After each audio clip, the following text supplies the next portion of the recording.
Hello there. So last time we chatted about trust, and I challenged us to not only seek God first in all things, but to also trust Him in and with all things. I admitted that there are some situations I know I'm holding on to too tightly, and that I'm trying to be more aware of those situations and my desire to control them because it actually might represent a lack of trust on my part. So let's get a little specific about trust here for a second. So do you have somebody in your life or a few people in your life who you trust to actually tell you if the new pair of jeans you bought just don't look so good on you? Or what about the new haircut or color you chose? You have people that might tell you that's not quite as flattering as you thought it might be. What about food in your teeth? Do you have people who will tell you that so you don't wander all around all night with food stuck in your teeth, distracting everyone you talk to? And let's get real serious. What about packing you? Do you have somebody who you would trust to pack a suitcase for you for an overnight trip or a weekend trip? Okay, what about a car? Do you have someone who you would trust to pick out a car, make the color selection, choose all the right bells and whistles for you, and then you just have to purchase it without seeing it or ever test driving it? And let's go one step further. What about a house? Do you trust someone to pick a house in sight unseen, in the right neighborhood, on the property you would want to maintain, that has all the features that you would want in a house, and that's in your budget, and then you just have to go purchase it? Now, you might have people in your life that you would trust to do these things. And I definitely have people I would trust to tell me something about my jeans or my hair or food in my teeth. I know a couple of people who might be willing to try to pack me for a trip, but I know for sure they would be incredibly stressed doing it. As far as a car and a house, I know I have a couple of people that would definitely want to pick the right car, pick the right house, and they would want to pick something awesome for me. But frankly, when it comes to those kinds of things, I definitely would not trust them to do it without my help.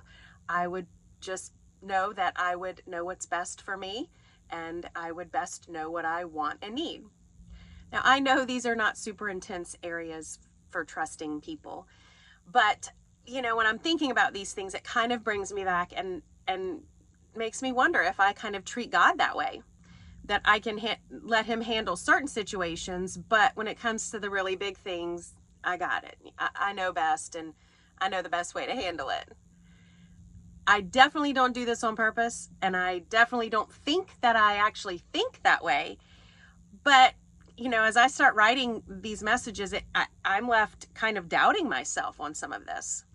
Now, I'm not condemning myself, and I'm certainly not trying to make you feel guilty if you find yourself in this situation, but I'm trying to help us recognize these things and then actually make intentional changes. So here's where the real challenge comes in, and here's where we're brought back to the circle of all things. Every time that I feel myself moving from praying about these certain situations or praying through them, and I feel myself move into trying to control them or fix them, I have to stop, recognize what I'm doing, and then make a conscious effort, and sometimes a verbal effort, to change that and give it back to God.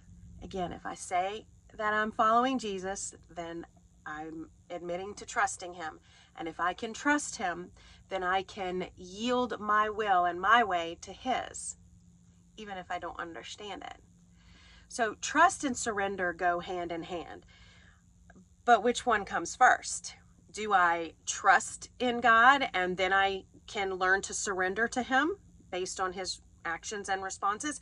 Or do I just surrender no matter what, and then my trust can build based on His responses? And I don't know. I think it's different for everybody. I think it's even different from situation to situation. But I do believe that trust and surrender go hand in hand. And I believe that they're necessary if we're trying to seek and follow Jesus. Several weeks ago, I was talking to a close friend who lost her husband 3 years ago. And she was telling me that while she struggles with a lot of things having to do with that loss, she has never really struggled asking God why she and her 3 boys had to endure the loss of the most important man in their lives. Now, again, I've already said this, but I'm going to say it again. I don't believe God causes all things to happen. I do believe he can use all things and he can work through all things. And I also personally don't have a problem with asking God questions like why, because I think he's big enough to handle those questions. But that wasn't her point. She followed that by saying the reason she doesn't ask God why is because she knows there's not going to be an answer that makes sense to her. And that really hit me. Ever since she said that to me, I find myself going back to that statement. And for me, it really points back to trust and surrender. When we don't understand why something is happening, or when we can't fix it, and we can't change it, and we can't control it, we do have someone that we can turn it over to, someone that we can trust to handle it. And as we trust him and as we turn it over to him, that also means that we might have to surrender our way of handling it back to him as well. So Philippians 4, 6, and 7 says, "Don't worry about anything. Instead, pray about everything. Tell God what you need and thank him for all he has done. Then you will experience God's peace, which exceeds anything we can understand. His peace will guard your hearts and minds as you live in Christ Jesus." So as we yield our will and our way, we can pass our worry on to Jesus. And when we do that and we recognize all that God is doing in our lives, we can get that peace. We can expect that peace to guard our hearts and our minds. And it's a peace that it surpasses anything that we can even fathom or understand or explain. As we said last time, he has everything to give, including that peace. He wants to give us those things, and he already did give everything for us. It's now our turn. It's my turn every day.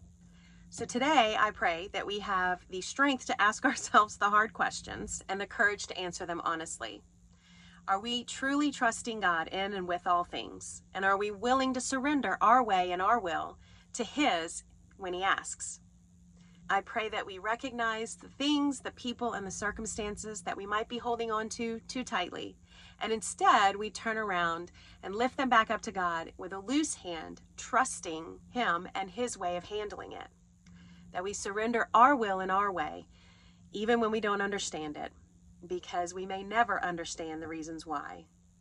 And I pray that we experience the peace that passes all understanding as we seek, trust, and surrender in all things. Thank you for being on this journey with me. I hope you have a great rest of your day.